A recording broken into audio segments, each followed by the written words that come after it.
Nous prions pour un réveil spirituel. Nous invitons d'autres ministères que le Seigneur utilise dans ce domaine pour arriver à ce but. Et nous bénissons le Seigneur pour ce résultat. Où l'Esprit de Dieu est libéré, où l'Esprit de Dieu est libre d'agir, où l'Esprit de Dieu visite les cœurs, où l'Esprit de Dieu fait du bien. Et nous voulons de tels cultes, de tels moments où la prééminence, la primauté est laissée au Saint-Esprit de Dieu. Amen. Pour que Dieu puisse diriger son assemblée. Et que ça ne soit pas dirigé par les hommes, mais par Dieu, par son esprit. Alléluia. Le Seigneur vous soit béni. Nous sommes dans ce thème de réveil spirituel, les 12 victoires d'un chrétien réveillé sur la chair. Il faut que la chair se taise et que l'Esprit de Dieu parle. Que la chair se taise et que l'Esprit de Dieu prenne la surface, le disciple. Nous allons donc continuer et conclure ce thème aujourd'hui. Nous allons nous lever et les deux textes qui sont le support de notre étude, 1 Corinthiens 3, versets 1 à 4, la rangée de gauche, 1 Corinthiens 3, versets 1 à 4, et un des responsables ici, Romains 13, versets 11 à 12. On se lève pour le respect de la parole du Seigneur.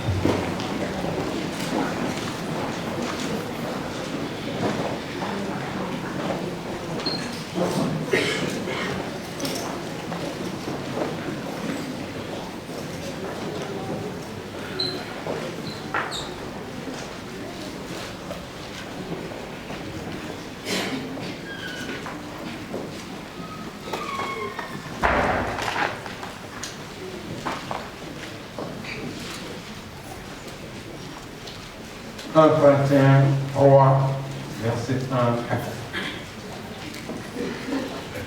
Le micro, s'il vous plaît. Un volontaire. Pas de volontaire ici pour communiquer.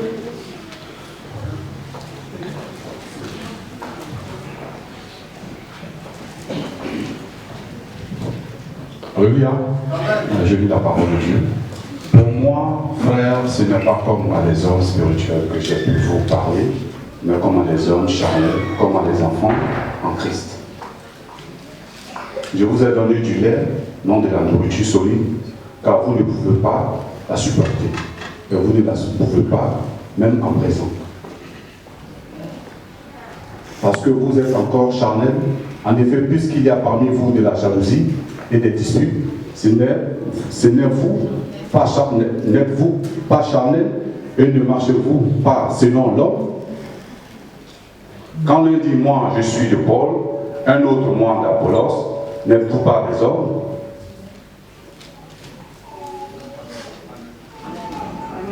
Amen. Amen. 1 Corinthiens 13, non. Romains 13, verset 11 à 12.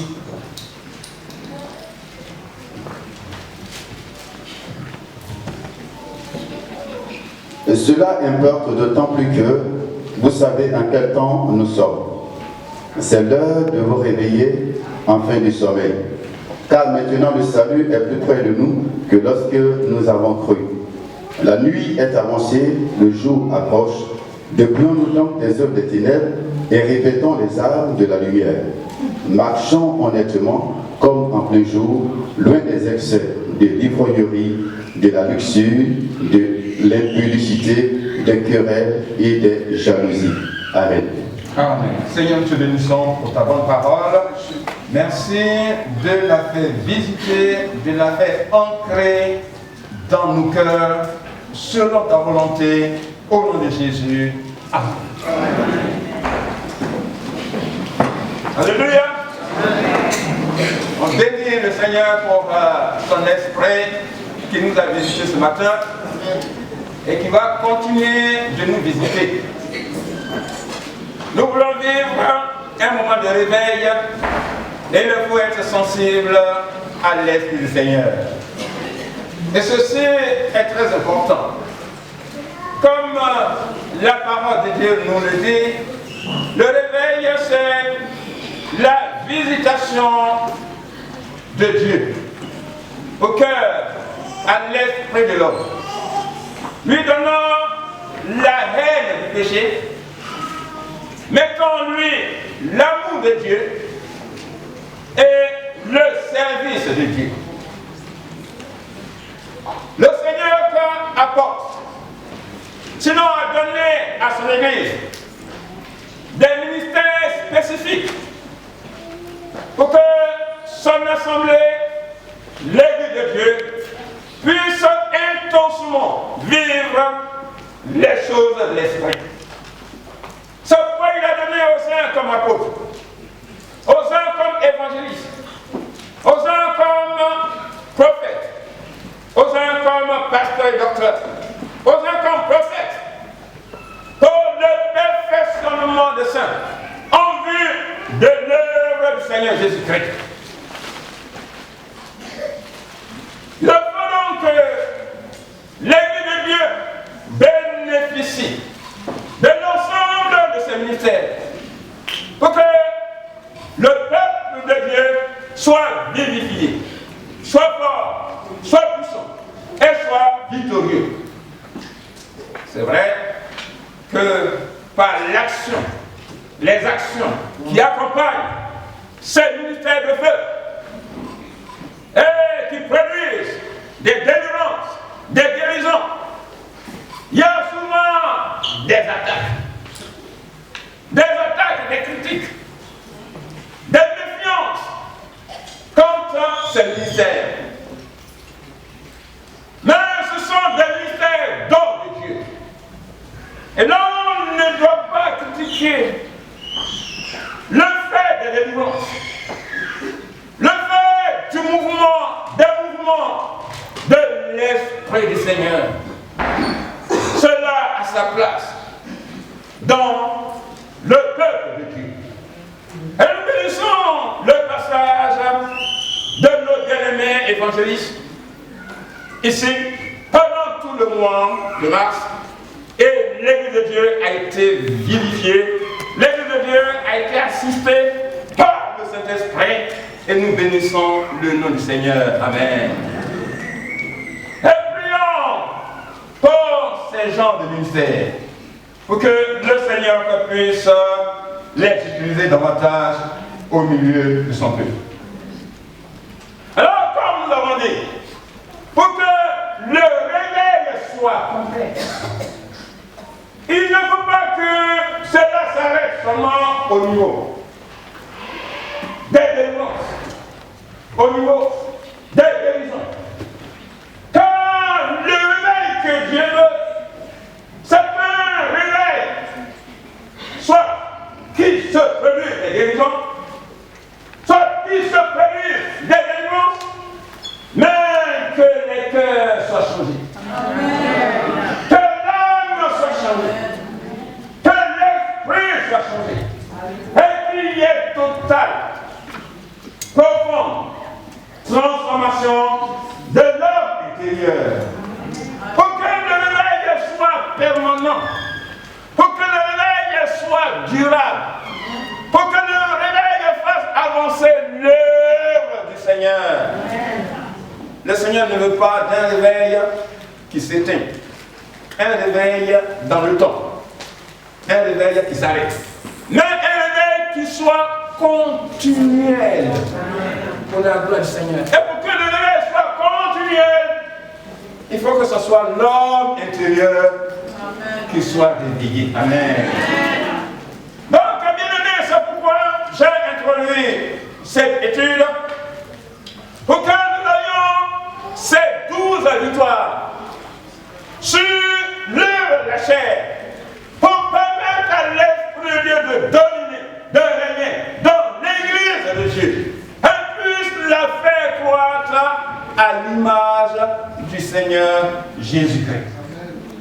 Nous avons vu qu'il faut la victoire sur les divisions. Qu'il faut la victoire sur l'amour de l'argent. Nous avons vu qu'il faut la victoire sur la prostitution. Nous avons vu qu'il faut la victoire sur l'orgueil et l'égocentrisme. Nous avons vu qu'il faut la victoire sur l'instabilité et le manque de persévérance. Nous avons vu qu'il faut la victoire sur la peur de souffrir. Nous avons vu qu'il faut la victoire sur les critiques. Aujourd'hui, nous allons continuer et clôturer cette étude dans l'amour du Seigneur. Et si cette étude vous a plu, vous donnez votre email à la table de publication pour qu'on puisse vous la balancer dans votre boîte email. Ou si vous n'avez pas d'email, alors vous prendrez le fascicule à la table de publication. Il faut, bien aimé, la victoire. Neuvième victoire qu'il faut remporter sur la chair pour être réveillé, c'est la victoire sur l'immobilisme. La victoire sur l'immobilisme. Les chrétiens charnels résistent. Ce sont des résistants. Résistent à tout changement. Ils sont foncièrement conservateurs. Et ils oublient que seule la parole de Dieu ne change pas. Mais les méthodes changent. Ils ne savent pas distinguer entre l'absolu et le relatif. Ils ne savent pas distinguer ce qui doit être adapté au temps, au lieu et aux circonstances. Ils deviennent des hyper légalistes. Ils oublient que la lettre tue. Non, c'est l'Esprit du Seigneur qui vivifie. Et qu'il faut laisser la place à l'Esprit du Seigneur. C'est là qu'était le problème des Juifs, accrochés à la loi de Moïse. Ils se sont opposés à tout changement. Conséquence, ils ont tué le maître du changement, le Seigneur Jésus-Christ. Attention, par la chair, on peut s'opposer à ce qui est de la volonté de Dieu et tuer ce qui vient de Dieu. Il faut laisser la place au Saint-Esprit de Dieu. Ceux qui s'opposent à tout changement veulent que tout se passe comme ils veulent, comme ils le sentent, comme ils le préfèrent, comme ils imaginent la chose. Ils se croient le centre du monde, que tout se gravite autour d'eux. Et s'il y a un petit changement, alors ils vacillent et ils sont déstabilisés. Mais le chrétien spirituel est sensible. Il est sensible à l'Esprit du Seigneur.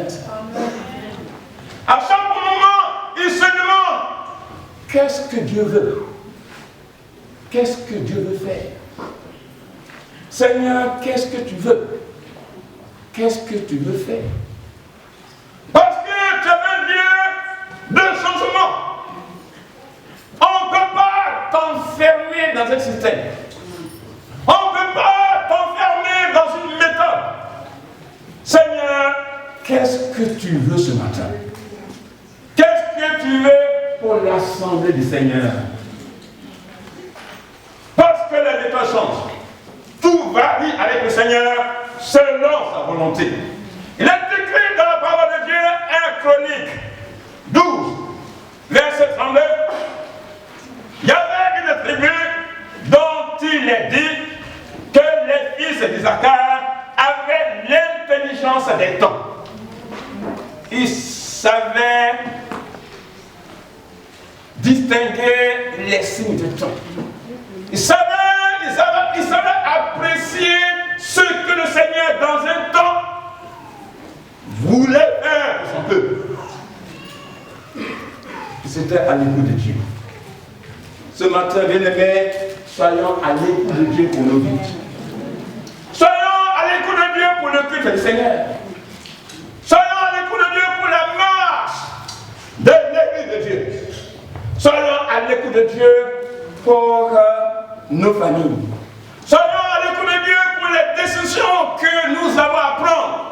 Seigneur, qu'est-ce que tu veux de moi? Dans mon système intérieur, je m'étais dit que, mais maintenant, Seigneur, qu'est-ce que tu dis? Je suis prêt à accepter ta volonté. Alléluia. Alléluia. Alors, quand c'est comme cela qu'on est sensible à la voix du Seigneur, à la volonté de Dieu, alors Dieu prend le contrôle de notre vie et il l'oriente comme il le veut. Et la gloire lui revient à lui.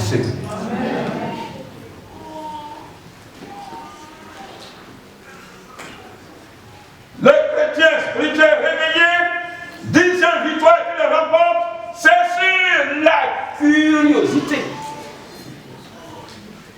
La victoire du chrétien réveillé sur la curiosité. Les chrétiens charnels se mêlent souvent des affaires des autres qui ne les concernent pas. Et là, c'est un vilain défaut. La curiosité mal placée. La femme de l'autre a payé le prix. Alors qu'elle était sur le chemin du salut et qu'il fallait continuer sur ce chemin du salut, qu'est-ce qu'elle avait à jeter un coup d'œil derrière elle? Et cela a été mortel. Le seul petit coup d'œil derrière elle l'a déstabilisé et l'a tué. La curiosité mal placée déstabilise. La curiosité mal placée peut tuer. Ces chrétiens très curieux, ils exigent que tout le monde fasse comme eux. Et si les autres agissent différemment, alors il arrive voir une menace pour eux, un danger pour eux. Ils vivent dans un esprit de confusion, dans un esprit de trouble et dans un esprit d'insécurité. Parce qu'ils sont curieux. Mais curieux de voir quoi? Curieux de savoir quoi? Curieux de prendre quoi?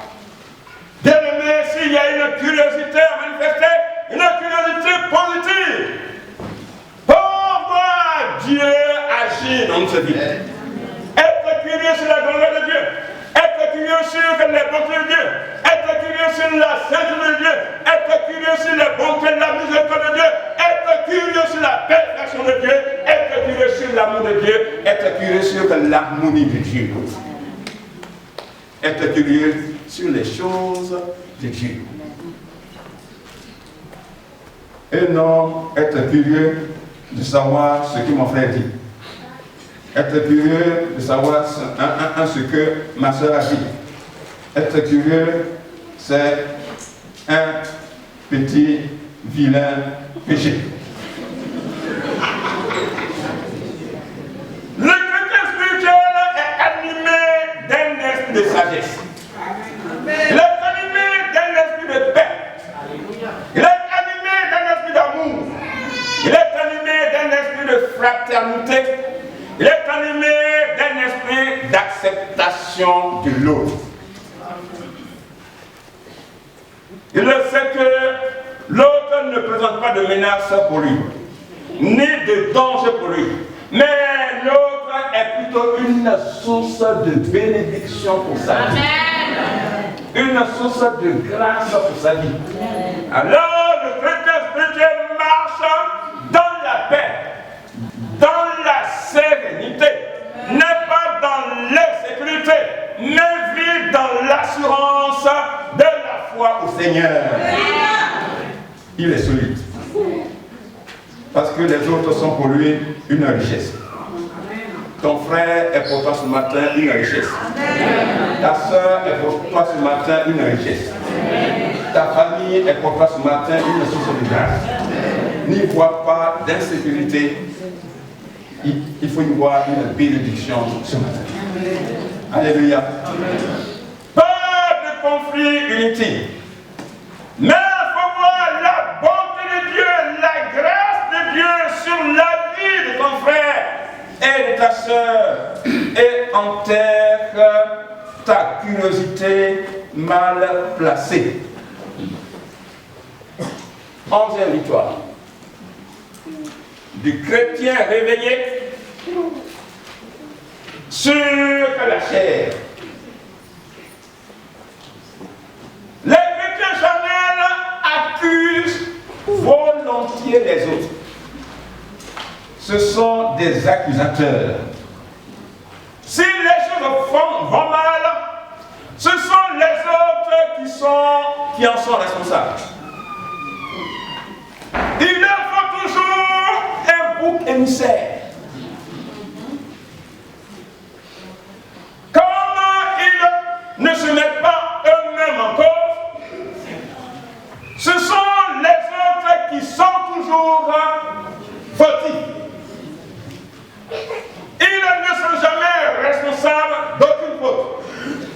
En cela, bien-aimés, ils deviennent des manipulateurs et veulent avoir le contrôle sur les autres. Alors, ils deviennent les enfants de leur père. Parce que le diable est appelé l'accusateur par excellence. Donc, quand ils font l'œuvre de leur père qui est le diable, l'accusateur. Et puisqu'ils font l'œuvre de leur père qui est l'accusateur et qui leur apprend à prendre le contrôle sur la manipulation des autres, ils ont donc besoin de délivrance. Amen. De délivrance de l'esprit d'accusation.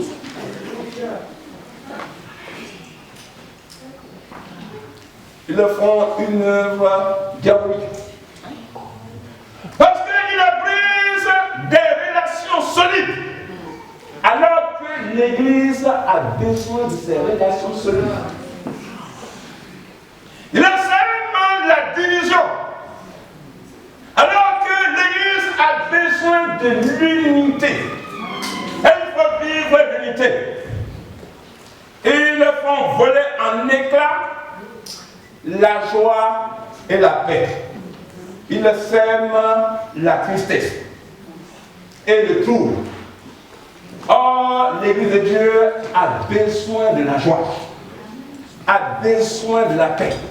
Dans le milieu où ils sont, il n'y a pas de calme, il n'y a pas de sérénité, mais au contraire la tristesse. Et amène les autres à des troubles. Mais ce matin, bien-aimés, nous ne sommes pas les accusateurs de nos frères.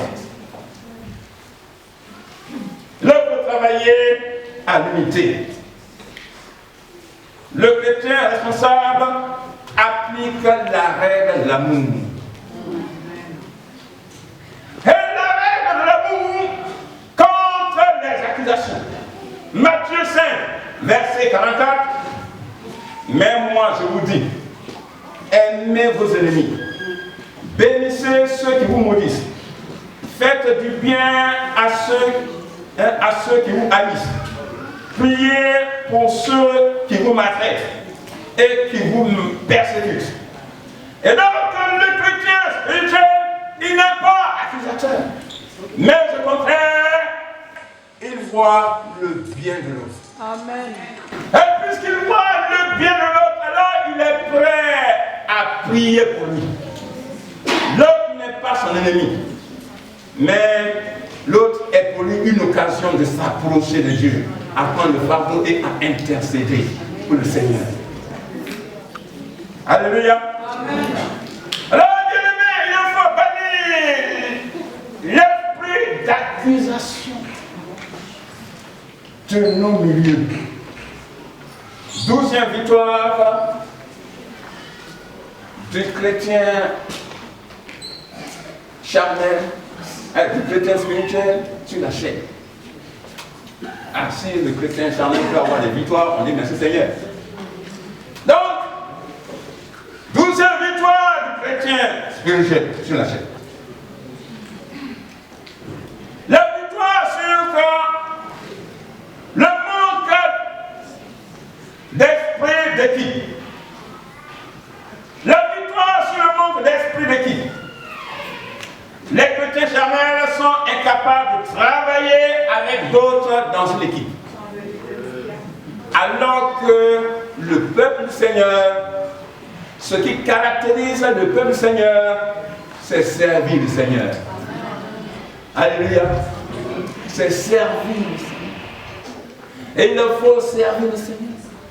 Et pour bien servir le Seigneur, on sert le Seigneur dans une équipe. On sert le Seigneur avec les frères et sœurs. On sert le Seigneur dans un ensemble. Et pour servir le Seigneur dans un ensemble, pour avancer dans l'œuvre du Seigneur, il faut avoir un esprit d'équipe. Et c'est l'esprit d'équipe qui fait avancer les choses. Le chrétien charnel est seul à décider. Tant qu'ils sont seuls à décider, tout va bien. Mais lorsqu'il s'agit de s'intégrer dans un ensemble où il faut céder et laisser les autres à décider, les conflits, les frottements, les bouderies, la mine serrée commencent à se manifester. Ah, mais le don là, ce n'est pas seulement à toi que Dieu l'a donné. Il y a diversité de dons dans la Bible. Il y a diversité de dons que le Seigneur a attribué à son peuple. Alors que tu as ce don-là, il faut accepter aussi que l'autre ait ce même don. Et il faut laisser l'autre aussi servir aussi Dieu. Alléluia. C'est cela l'esprit d'équipe. Il faut cet esprit d'équipe pour que la maison de Dieu marche.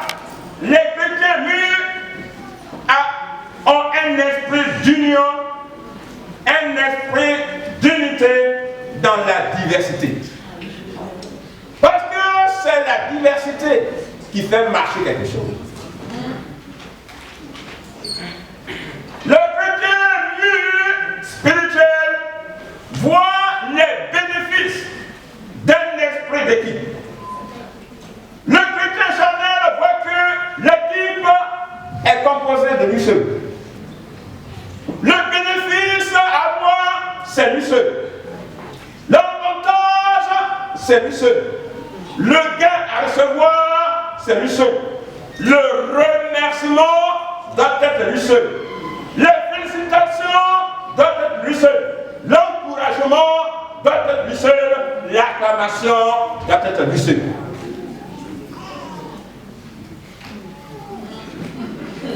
C'est terrible, hein? Tant qu'on n'a pas dit son nom en premier, c'est pas là. Or, c'est l'ensemble qui a travaillé. Et c'est l'ensemble qui est récompensé. Et c'est l'ensemble qui doit être félicité. Et c'est l'ensemble qui doit être encouragé. Et c'est l'ensemble qui doit recevoir le gain. Alléluia. Alors, bien-aimés, les bénéfices d'un esprit d'équipe selon Ecclésiaste 4, versets 9 à 12. Il y a des avantages à avoir un esprit d'équipe. Premier bénéfice d'un esprit d'équipe selon versets 9 à 12, le gain d'une bonne récompense. Quand il y a une unité, union, un esprit d'équipe, résultat, gain d'une bonne récompense. Deux valent mieux qu'un, parce qu'il a retiré un bon salaire de leur travail. Un bon salaire sort du travail d'équipe. Alléluia. Un mauvais salaire ne sort pas du travail d'équipe, mais un bon salaire. La récompense d'un esprit d'équipe est un bon salaire. Nous mettons ensemble nos talents. Nous mettons ensemble nos intelligences. Nous mettons ensemble nos savoir-faire. Nous mettons ensemble nos dons. Et alors nous gagnons ensemble. Et quand le butin est là, nous partageons ensemble. Parce que c'est ensemble que nous avons gagné. Et le Seigneur veut que nous puissions travailler ensemble, pour que ensemble le royaume de Dieu puisse gagner. Amen. Deuxième bénéfice d'un esprit d'équipe, une opportunité de solidarité. Selon Ecclésiaste 4, versets 9 à 12. Une opportunité de solidarité. Car si le tombe, c'est-à-dire les deux personnes, si le tombe, l'un relève l'autre. L'un relève l'autre. Parce qu'il y a un esprit de solidarité. Et on est conscient qu'il peut y avoir un danger. On est conscient d'un danger. Et puisqu'on est conscient d'un danger, on est aussi conscient qu'il peut y avoir faiblesse, que l'un peut tomber, l'autre peut faillir. Alors, on est un. Dans un esprit de solidarité, prêt à agir, prêt à secourir de l'autre.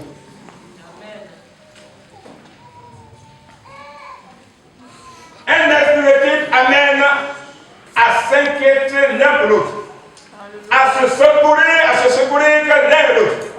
On ne doit pas se réjouir de la chute, de la faiblesse, des difficultés et des épreuves de l'autre. Cela est diabolique. On nous dit que les animaux sur le théâtre de leur bataille, quand un est blessé, alors les tous y viennent, ils font une ronde autour, et alors ils tirent ensemble leur ami animal. Tandis que chez les humains, quand un est blessé, on préfère l'achever. On préfère l'achever. On préfère le détruire. On préfère que l'écarter. On ne préfère pas l'intégrer. On ne préfère pas le soigner. On ne préfère pas le relever. Oh, il faut relever les frères et sœurs. Il faut se soutenir dans les difficultés. Il faut se soutenir dans les problèmes. Il faut se soutenir quand l'un est tombé. Il faut courir pour le relever. Nous devons prier les uns pour les autres, se partager les difficultés, les problèmes, sans que cela ne se trouve sur les places publiques et que cela ne fasse l'objet des portables et des SMS. Que voilà, tu as vu, on a appris que SMS, portable, non, tout ça, ça doit s'arrêter. Si on est au courant que une personne est en difficulté, a chuté, a des problèmes, nous devons nous unir pour secourir, pour relever la personne.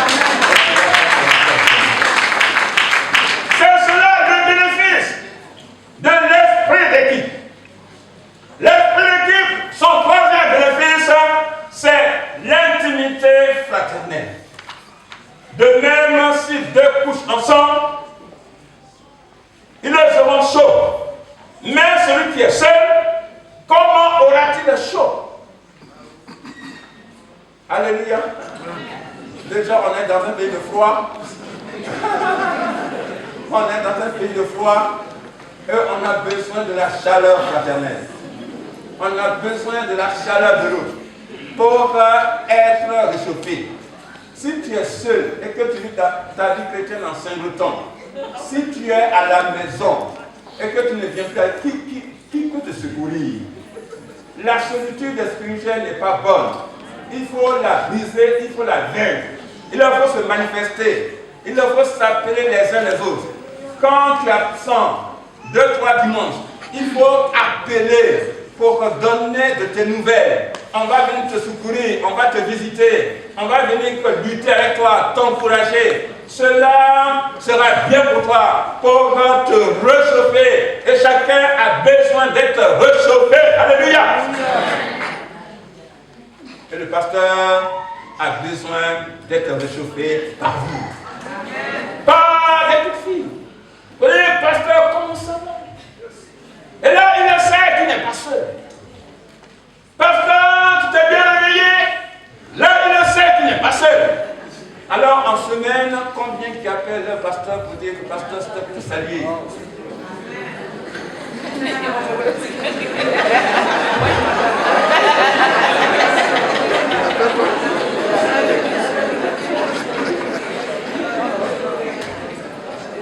Alors, l'esprit d'équipe engendre l'intimité entre les uns et les autres. Cela favorise l'amour fraternel. Alléluia.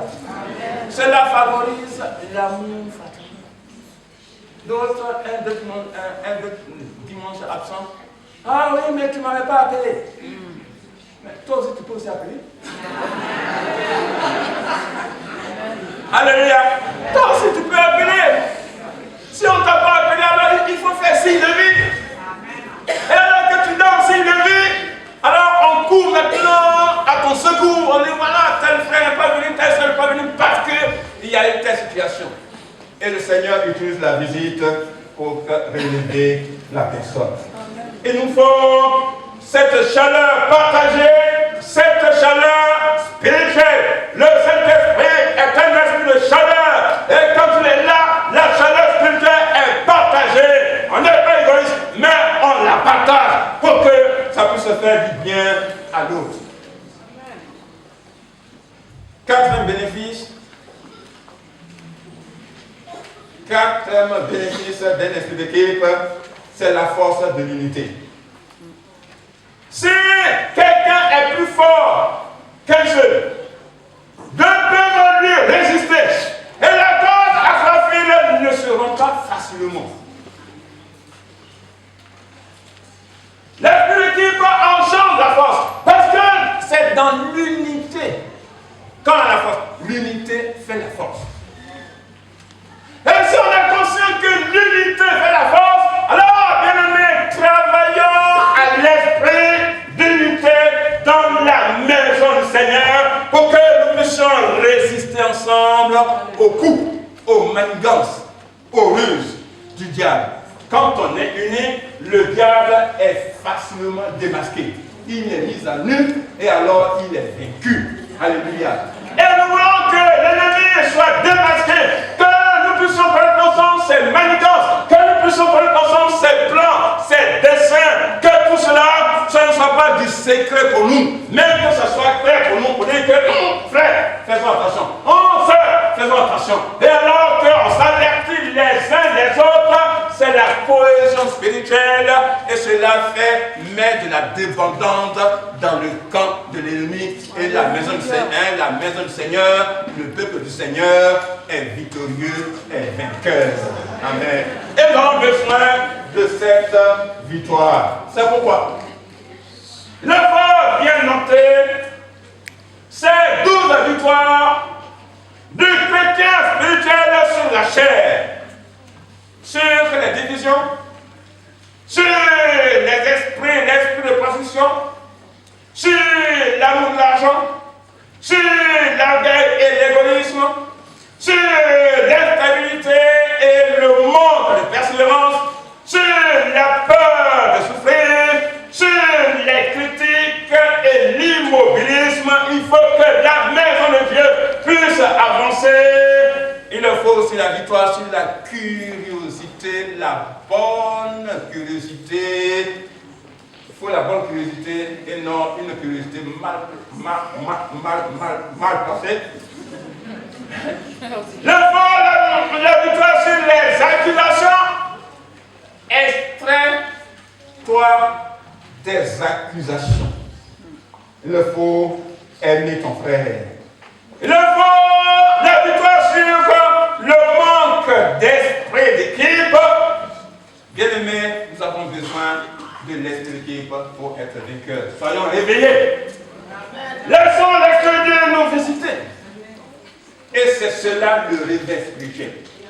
Nous avons dit aux hommes de Dieu que nous concluons avec vous un partenariat chaque année. Il faut que vous puissiez venir pour que le Seigneur puisse vous utiliser encore pour agir au milieu du peuple du Seigneur. Mais en même temps, nous travaillons aussi. Le pasteur travaille aussi pour que le réveil soit aussi intérieur. Le réveil soit dans l'âme et dans l'esprit. Le réveil touche votre homme intérieur pour que le réveil soit permanent. Le réveil puisse durer. Le réveil ne soit pas temporaire, mais le réveil soit éternel jusqu'à ce que le Seigneur puisse venir. Amen. Lèvons-nous, nous allons prier le Seigneur.